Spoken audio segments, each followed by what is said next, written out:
Hi, this is Mike Furchess with Real People, Real Life here in Wichita, Kansas, America, coming at you again. We've got the whole panel here. We've got a guest here we haven't introduced yet. Dwayne, you want to tell us something about yourself, your experience? Dwayne Bristow, right? Yes. All right. Yes. My experience, well, I've been acting for, almost 30 years now.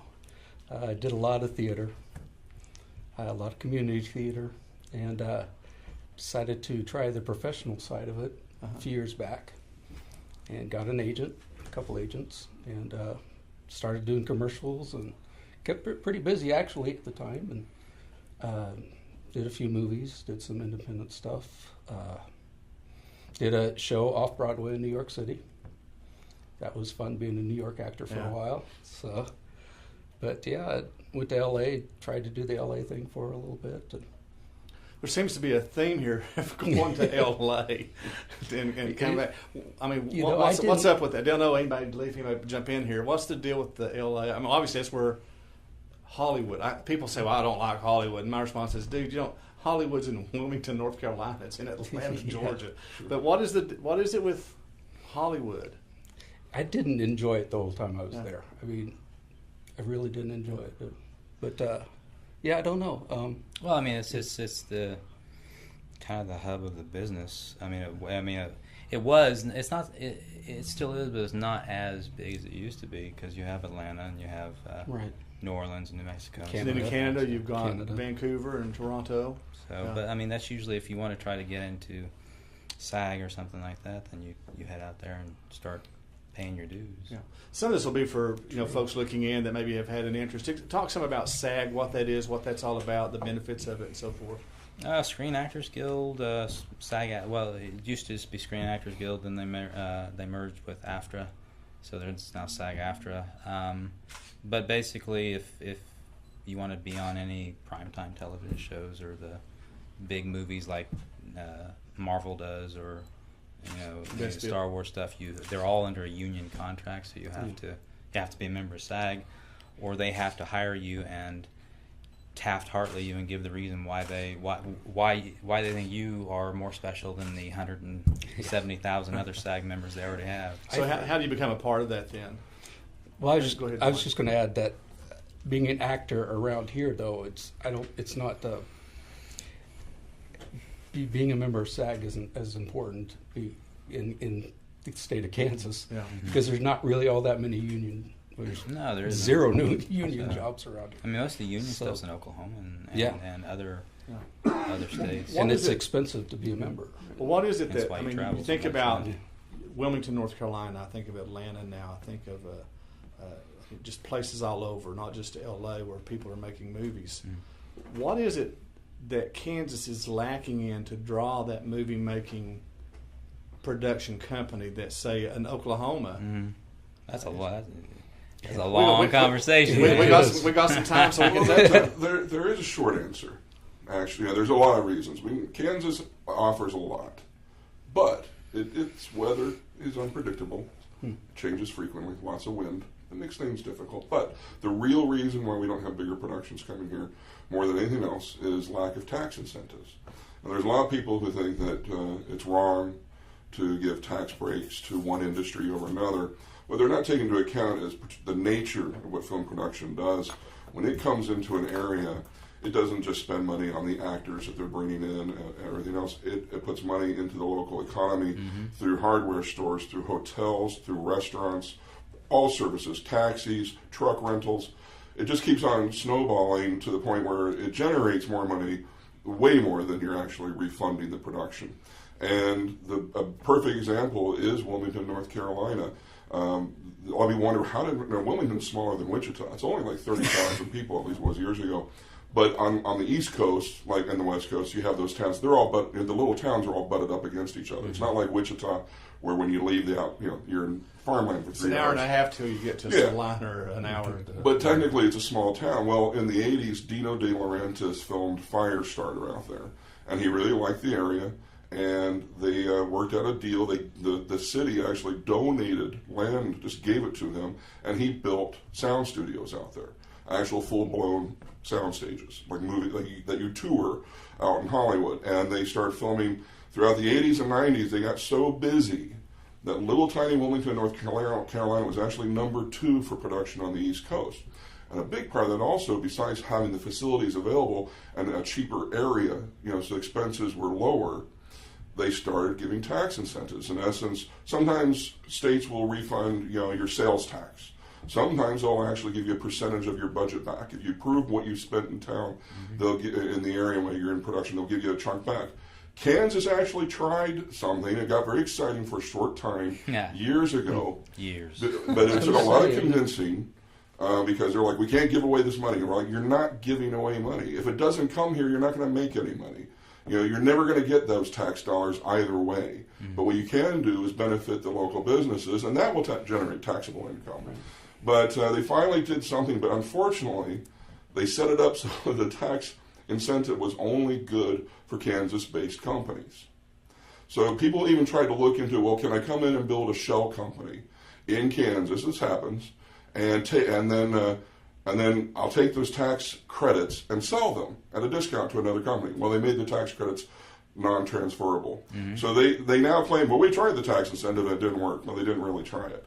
And to this day, like Oklahoma has their tax incentives, they're still producing. Atlanta, New Mexico, all these little out of way towns that could are making money that could be made here in Wichita and throughout Kansas. And not even to talk about the potential for tourism that comes about because of that. I mean, I'm thinking in relation to Oklahoma, some of Twister. And you look at what's happened in this film departed in Guthrie. There's people that go to Oklahoma and Guthrie now just because there's a little saloon that they go to infrequent just because it's in Twister. It was in Rain Man, and other movies of that nature. Well, I mean, the short answer, the really, really short answer to that question is incentives. If you don't have tax incentives in place, then you're not going to draw in production companies out of state that are going to want to seriously consider us for filming because they don't have any financial reason to do so, and that's the thing. So cities have started doing it. Kansas City enacted their own tax incentive to film there, and I'm actually in early talks with one of the members of the Wichita City Council to try to get an incentive started in Wichita. So we can maybe get something, if not in the state of Kansas, at least something going on in Wichita. Well, there's things that are happening in Wichita that a lot of folks have no idea about. I think Wichita has 2 treasures from a tourism perspective that even people in Wichita don't know about. One's the Museum of World Treasures. It's a hidden gem that's unbelievable. I've been to museums all over the world. It's unbelievable. But the other that brings in a lot of money from outside of town is the Tallgrass Film Festival. We're hoping to have someone from Tallgrass here. But, every year in October, this town goes overboard, and they're not going overboard because they're losing money.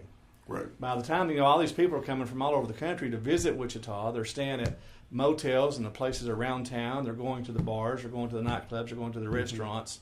It's a profitable business, which is why you've seen the city in large get behind it. Well, but the thing is that they can't wrap their heads around a tax incentive for film and television use. They can wrap their heads around a tax incentive for aircraft, or agriculture or some other industry, but they don't, because film is so multifaceted and so it can be unknown. You can be so, there's no guarantee that you're going to get your money back, and they can't wrap their heads around it. They're giving away money instead of making money back on that investment.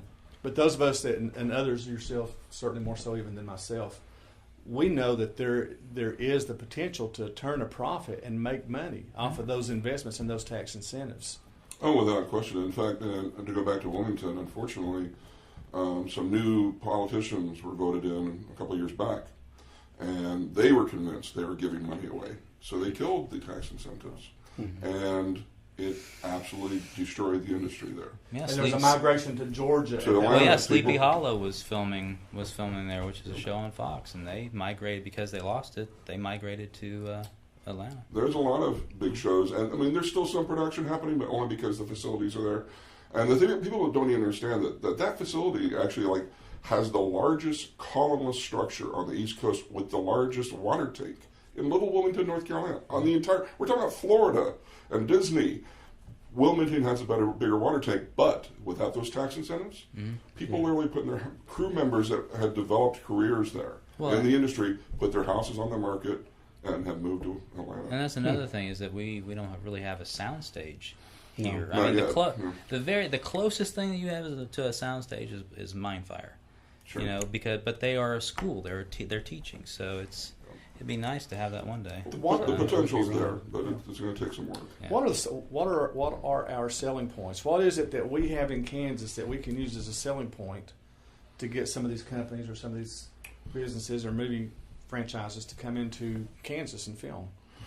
Well, strictly from a creative aspect, talking to directors and filmmakers on the whole, they like to film places that haven't been filmed out. They like virgin territory. And the thing about Wichita particularly, but also throughout Kansas, because we haven't had a huge amount of film production here, it's still new. It's still exciting. You'll have cooperation with the local community that you won't get in Los Angeles or even now in Atlanta. Everybody just sees a production's coming. What's the absolute most I can get for them to be able to park a truck on my land? Yeah. You know, but here in Kansas, and people, you know, they'll definitely benefit from the money, but a lot of people will be happy to help out because they want to encourage this type of thing. Mm-hmm. And so, to me, as a filmmaker, I still see the potential in all the untapped talent as far as actors, all the interesting locations that nobody's ever seen. People don't understand. When I moved here from Sacramento, there's a lot of distress among my friends. They literally could only see that they thought I was going to be living on a farm. That was it. Not that there's anything wrong with that, but they assumed there was only farmland here. Mm-hmm. They didn't understand that Wichita was, in essence, like Sacramento. Yeah. And here, we can double for big cities for a lot less money than going to New York or other places. Yeah, I got that also. People think, well, there's nothing but nothing out here. Yeah. I'll tell you what I think Kansas has that other places don't have, because I've lived around the country in various places as well. And that is the people. And you touched on this, Lee. Mm-hmm. To come in and contribute to a community, Hillsboro or Marion or Pratt or even a Wichita, to have a movie company come in here, the people are just going to be blown away.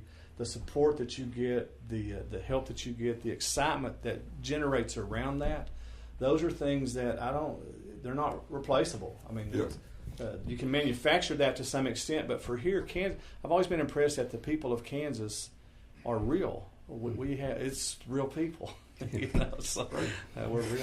Well, I think the architecture in the area, in the small towns, the Victorian era architecture, and it's beautiful. And I think that could be a huge attraction by.